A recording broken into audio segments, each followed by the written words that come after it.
Okay, so we have our ruffles attached. Next thing we're going to do is we need to sew the two pant leg pieces together. So what we're going to do is we're going to put our two pieces right sides together just so they match up perfectly. So you've got your ruffles together, your 2 points here together, and then your waist together. Okay?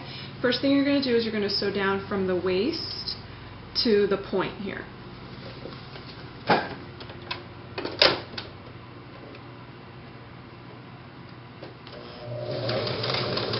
Make sure you back stitch. Using 1/4 inch seam here.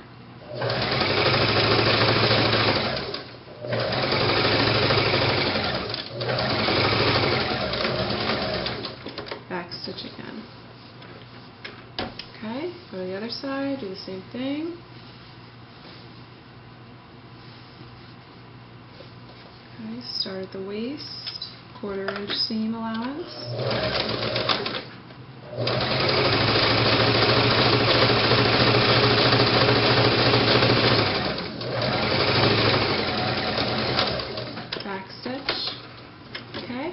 Now what we're going to do is we're going to finish what we just sewed.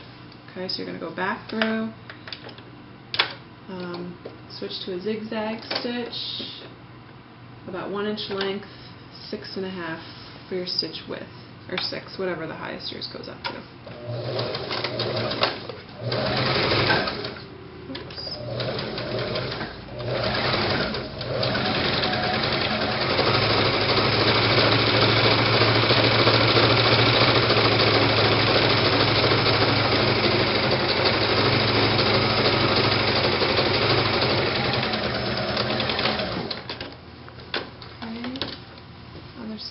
Okay, so we sewed and we finished our seam from our waist to our point here.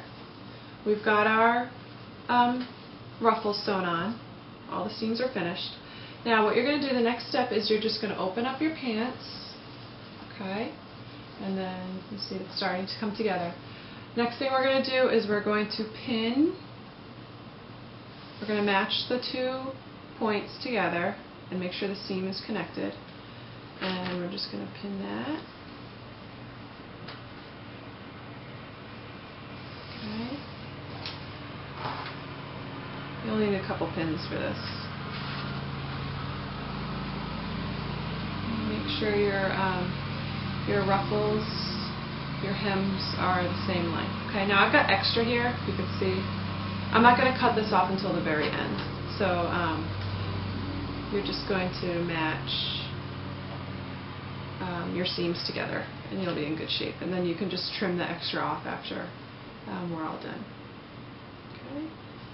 Main thing here is to make sure that your hems are perfectly even. Okay, you're going to do that on this side.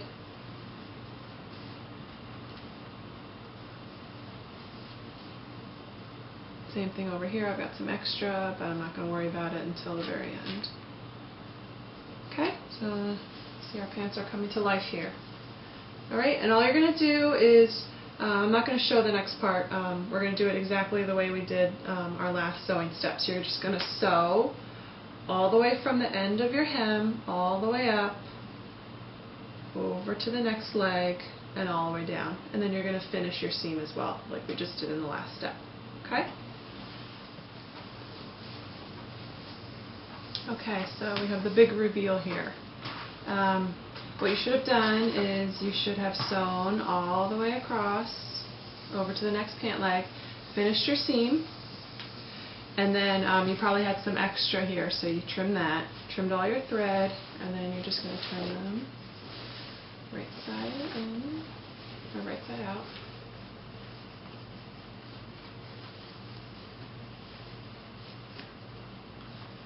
Okay, so now got your pants. A couple of things I have to trim up. Okay, so the next thing is our waist. Okay, we have to put our elastic in our waist. What I went ahead and did is I pressed.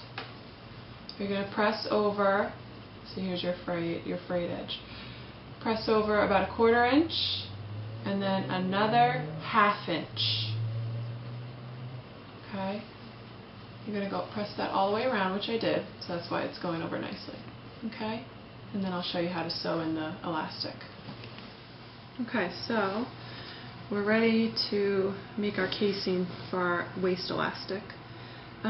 Make sure you choose a thread color that is the color of the pants. So I took my brown out that I was using for the ruffles and I changed it to a cream color.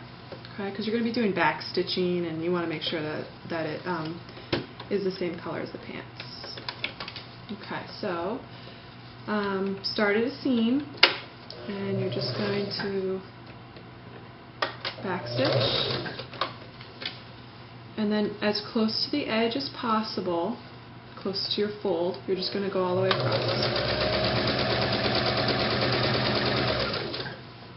Make sure you do this slowly and take your time.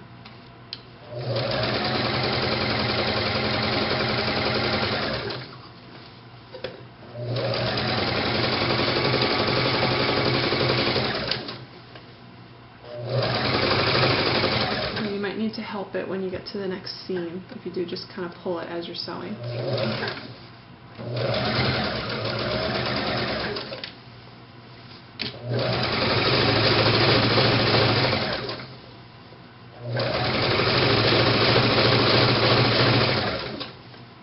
Okay, once you're getting close to where you started, you're going to slow down and you're going to stop so you have enough room to fit a safety pin through your casing. So I'm going to stop right here. I'd say maybe like, I don't know, 3/4 to an inch from where you started. You're going to stop. And then just make sure you backstitch.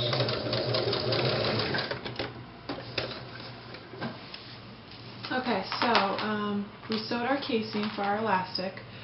Now what we're going to do is we need to find out how much elastic we need. First of all, you want to make sure you're using, well, you can use any width. I use 1/2 inch elastic for my waists. You could use 1 inch, you can use 3/4 of an inch. You just have to make sure that you take that into account when you're doing your pattern. So if you, let's say you used 1 inch elastic, you need to make sure that you make your casing bigger of what we just did. And you also need to make sure that when you're cutting your fabric, you leave extra at the top of the waist, because otherwise the area from the crotch to the waist is going to be too short and the pants aren't going to sit right. So it's all just a little bit of simple math that you need to take into account based on the length of your, or the width of your elastic. Now I'm making a 3T, so I need to do 18.5 inches. So I'm going to measure 18.5 inches and I'm just going to cut my elastic. At the bottom of this blog post, I'm going to put a chart for how much elastic you need based on your size. So just look at the bottom of this of my blog post for this, and you'll find out exactly how much elastic you need. Okay, so then you're going to take a safety pin and you're just going to put it through the elastic. Okay. You're going to find your opening that you made.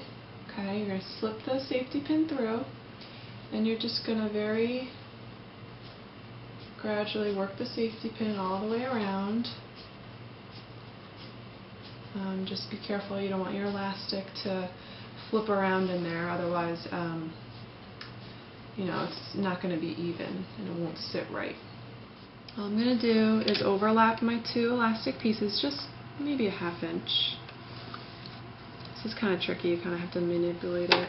Sometimes it gets, you might have to do this a couple times, like I am right now.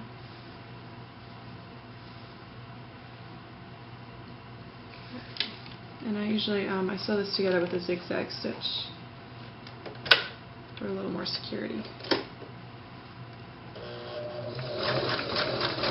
And then I just back stitch, forward stitch, and back stitch again. So we're done.